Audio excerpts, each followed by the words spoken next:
Dr. Connie Hebert is an international literacy consultant dedicated to catching kids all over the world by motivating, teaching, and inspiring educators. She has presented seminars, model lessons, and inspirational keynote addresses for parents and teachers in 47 states and 3 countries. She's also the author of The Teachable Minute, The Secret to Raising Smart and Appreciative Kids, plus Catch a Falling Reader, Catch a Falling Writer, and Catch a Falling Teacher. Welcome, Connie. How are you today?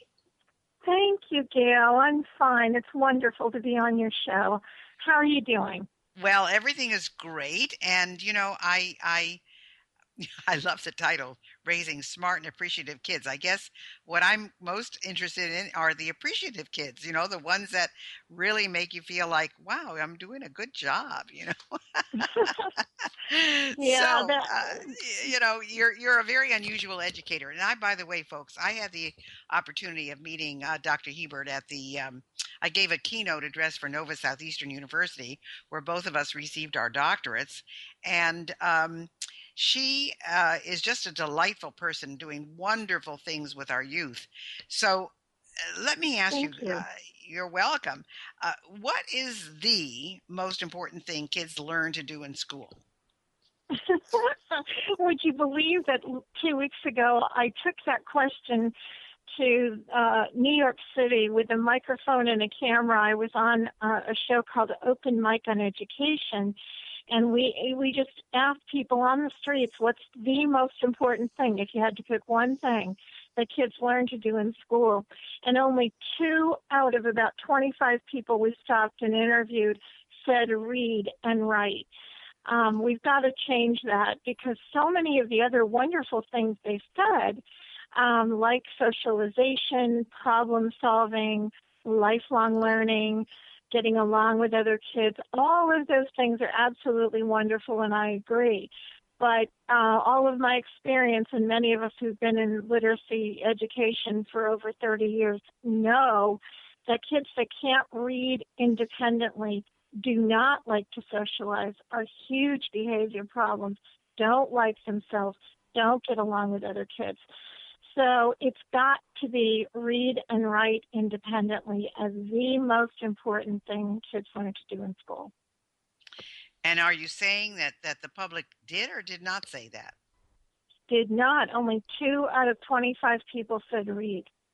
Well, it's interesting because I'm sure that the socialization part of it, though, is very important for a lot of people. In other words, one of the reasons they talk about why it's so important to go to school is to learn how to get along with other kids and how to Mm-hmm. socialize. And there's that big debate about homeschooling and all of that. Mm-hmm. But Mm-hmm. you're right. I mean, if you can't read, you're at a real loss. So. Well, yeah, Uh, because it affects children psychologically in that they feel. I've had kindergartners and first graders tell me they're dumb and stupid because they can't read like their peers. And the gap gets larger and larger by third grade, very difficult to catch them up.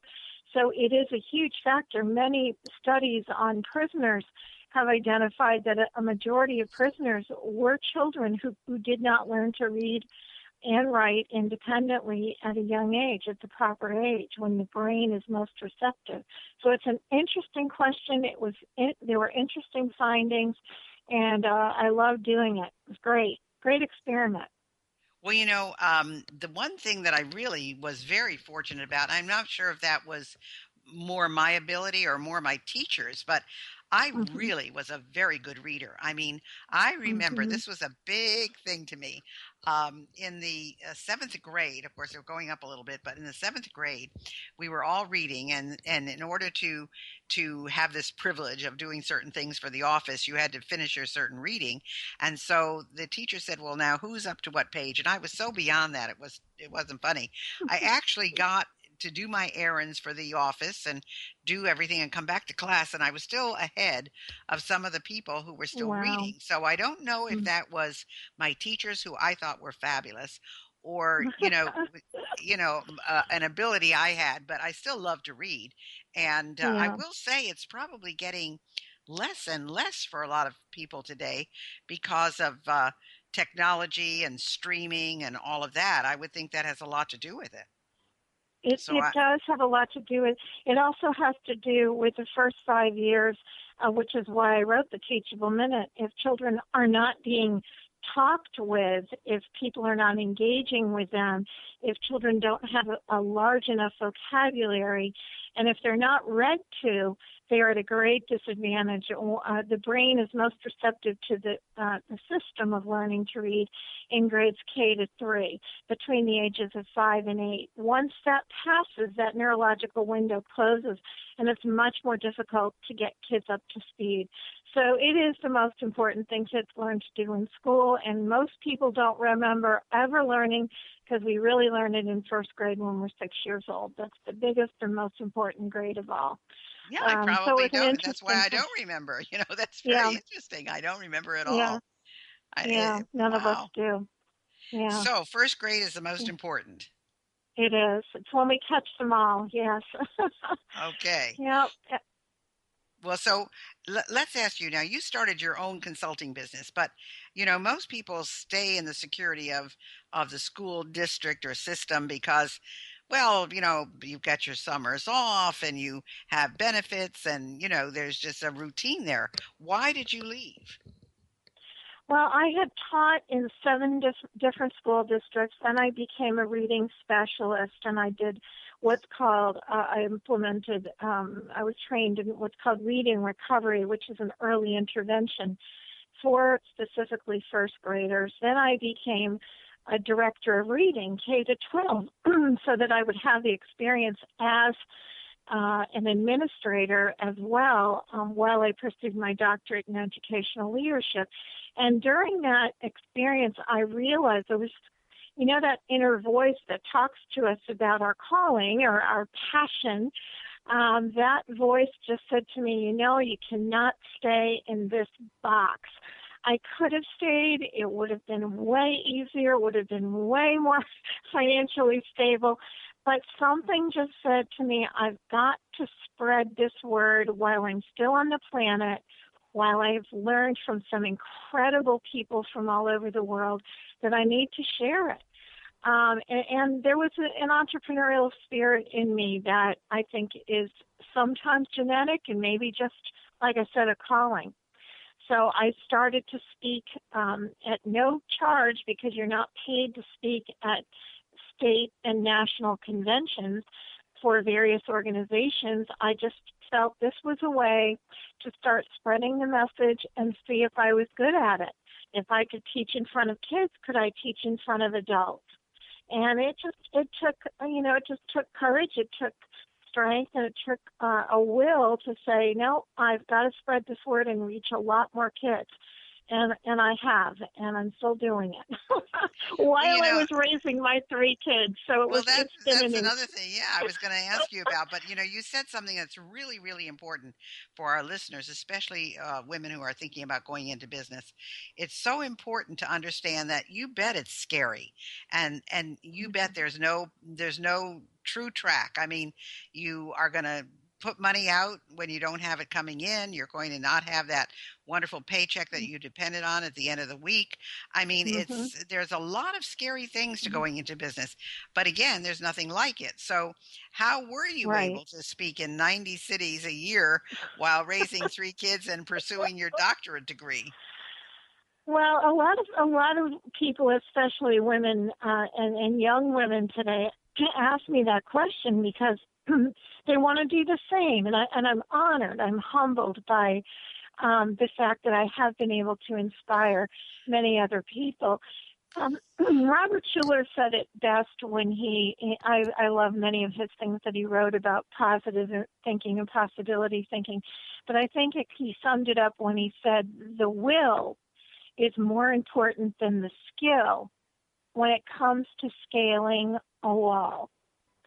And for me, it's been about will. It's been about seeing so many children in schools that cannot read, who should be able to read, and teachers who just didn't get what they needed to be able to have the skills to help these kids get up and over the top. And so I just had the will, and it took balance in my life. It took priorities. The kids and my husband came first, and I would just kind of whip into cities and sometimes just whip right out without ever staying over, because I had a sick kid at home or an important appointment for one of them the next day or a school conference I had to be at. It was sheer will and a determination to make a difference at a much bigger level than just, and not that it's not important to make a difference in your schools and your districts. It was just my inner guidance and calling that said, just keep getting on the planes and you will reach more and more kids. And every time I got on a plane at night to come home, I had a little habit where I would smile out the window. I'd look at the runway, I'd look out at the world where I had been, and I'd say to myself, look, children, you will never see me and I will not see you. But tomorrow, your world is going to be a whole lot better when you go to read, because I was here. And that's great. That's great. Yeah, but I certainly can identify with all your travels. I mean, people used to say to me all the time, oh, I just want to go in your suitcase. It's so wonderful and it's so glamorous. And I say, no, it's not. You would never be able to keep up with that schedule. You'd be exhausted. But and especially when you are after hours and hours of travel and planes, trains, automobiles, taxis, now Uber cars, you get the very last hotel room in the hallway. That's right. That's what really kills you. Yeah, I've had to do that, believe me. So the very last one. So what are the biggest challenges, that you face as a national consultant? Well, when you go national, you have to really learn how to market yourself. And I find that that's very difficult for a lot of people in business, is that they're okay as long as they're getting calls. But the minute that drops off, they don't know where to go, and they get discouraged, and they either close shop or they quit, or they just don't know where to go, or they spend so much money on marketing people. What you have to do is be proactive while you're on the job. You need to be setting up future trainings or future business with the very people that are in front of you. You need to leave them cards. You need to give them ideas. So if you liked this that we did today, here are some other things I can offer you in the summer or in the future. And then you need to follow up as soon as you get back to your hotel with a thank you and all of that good, marketing 101 stuff.